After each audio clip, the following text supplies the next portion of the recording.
After finding out my wife had called me a expletive and was pregnant by another man, I left her with nothing. I'm 33, and she's 27.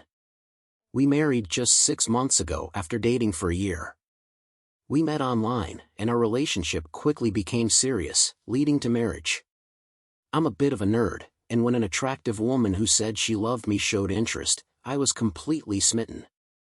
I was willing to do anything for her, and she knew it.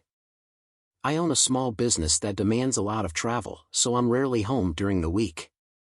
I was earning $150,000 a year before taxes, and she wasn't working, relying solely on me.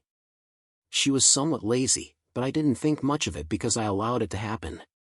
She didn't do household chores like cooking or cleaning, but I didn't see it as unusual. A few months into our marriage, she announced she was pregnant. I was out of town at the time, so I rushed home. The next day, I took her to a clinic where they confirmed she was 2 months pregnant. A week later, I came home to grab something for work and noticed her car in the garage, indicating she was home. As I opened the door, I heard noises from the bedroom. I had a sinking feeling about what I was about to find. The door was wide open, and I walked in to find her in bed with another man. Her first words were that it wasn't what it seemed. She was 2 months pregnant at the time. Seeing her with another man in her bedroom was indescribably painful. I had been preparing to become a father and had centered my world around her, making sure she was comfortable. Yet, there she was, being unfaithful in our own home. It was a moment that revealed her true character. They looked at me in shock as I turned and left the room. She tried to deny what I had clearly seen, as if I was a fool. I pulled myself together, grabbed what I needed, and left. I told her she should be gone by the time I returned. On the drive back to work, I was a mess, unable to focus, and was lucky not to have an accident. I kept replaying all the times she claimed to love me, realizing now it was all a lie. I was completely unaware of her deceit, partly because my job kept me away during the week. She had played her part so well that I never suspected anything. Her plan was to have me support her through her pregnancy and then raise another man's child. She bombarded me with calls and voicemails, but I didn't respond once I reached the office. I called a friend, who came over after a couple of hours and told me she had left, taking her essentials. I went to Home Depot to change the locks on the house. Later, I found out she was staying with her family, so I contacted my lawyer and served her with divorce papers. My lawyer advised me to remain silent and not to engage with her family or friends about the divorce. He suggested being polite if I spoke to mutual friends, but to let him handle any related conversations. It was good advice, as it helped avoid potential complications or provocations. We coordinated through text messages for her to retrieve her remaining belongings during the following weekend. My friend acted as my representative while she collected the rest of her things. In response, she retaliated by hiring a divorce lawyer and requesting $2,000 per month in alimony for 5 years. She argued that the pregnancy was mine and that she needed financial support. She also wanted to remain on my health insurance, which I found unreasonable. Despite her alimony demands, I chose not to react with anger. It was a good thing it went through my attorney first, as he informed me that although she may have expected certain things, it wasn't going to happen. While I didn't mind sharing assets acquired during our marriage, my primary goal was to have her out of my life. However, I wasn't willing to reward her with monthly payments for 5 years for her misbehavior, continue covering her health insurance, and raise a child that clearly wasn't mine. There was no way she could seek support from the guys she had been involved with. When I discussed with my attorney how to navigate around the alimony and other obligations I wasn't eager to fulfill, we considered her lack of employment. I was earning $150,000 a year before taxes, and she depended entirely on me for her financial well-being. Our ultimate goal was to have the alimony completely eliminated, which we managed to achieve. However, his concern was that if we couldn't get it eliminated, we should aim to significantly reduce it due to her actions. Even though it wasn't explicitly written, we could support our case with statistical evidence. He pointed out that in many cases, the courts tend to favor women, and there was a risk that her attorney might try to portray me as an enabler and shift blame onto me for her infidelity. It didn't take into account that I had been working this job for over 3 years and we had been together for almost a year before the cheating occurred.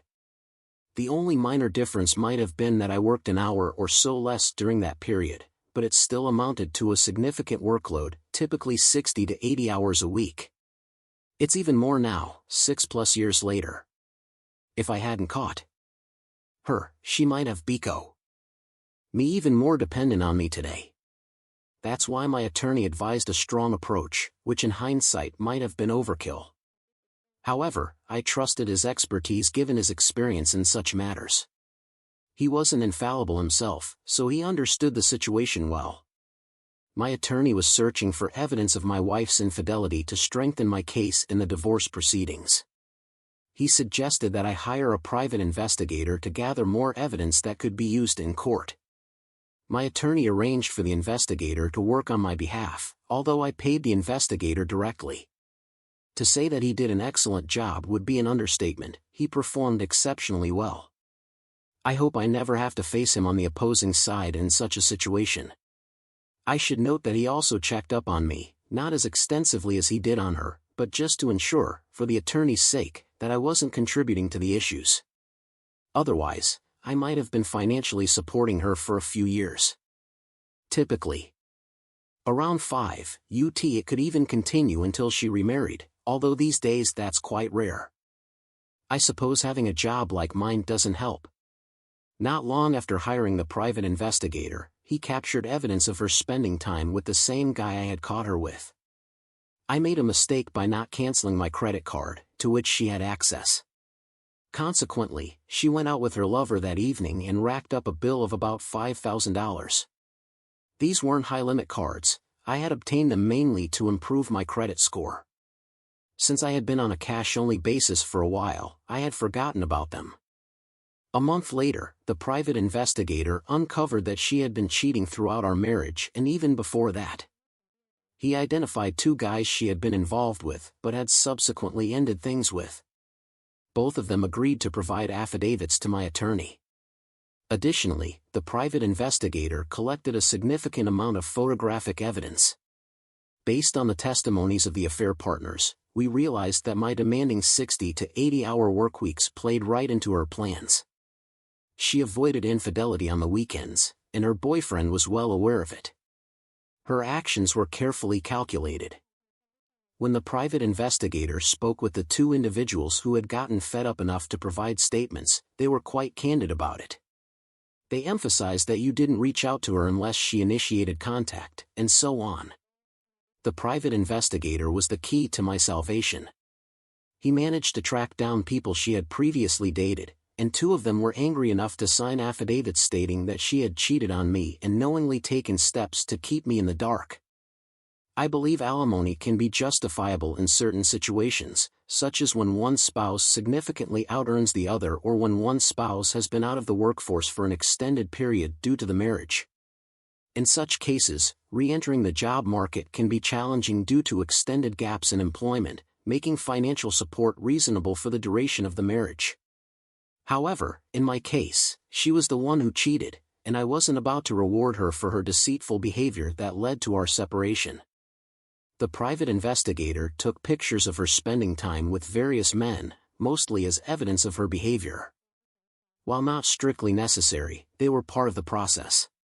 By speaking with some of these men, he traced back to 2 individuals who felt scorned by her because she had ended their relationships. These 2 played a crucial role in influencing the judge's decision. They not only confirmed that they had been involved with her while we were married, one had even been with her before our wedding, but they also attested to her deception tactics, such as not calling during weekends when I was home, never coming to the house, and insisting that I not call her until she contacted me, among other things. I asked her to leave. The private investigator discovered that she had gone to a club and was spending time with about 10 men in a back room. This would have been around 3 months into her pregnancy. I had 0 contact with her from the moment I caught her until our court date, although I did receive calls from my family. I should mention that her calls kept coming, and about a month after the divorce was finalized, my ex-father-in-law reached out. He accused me of ruining his daughter's life.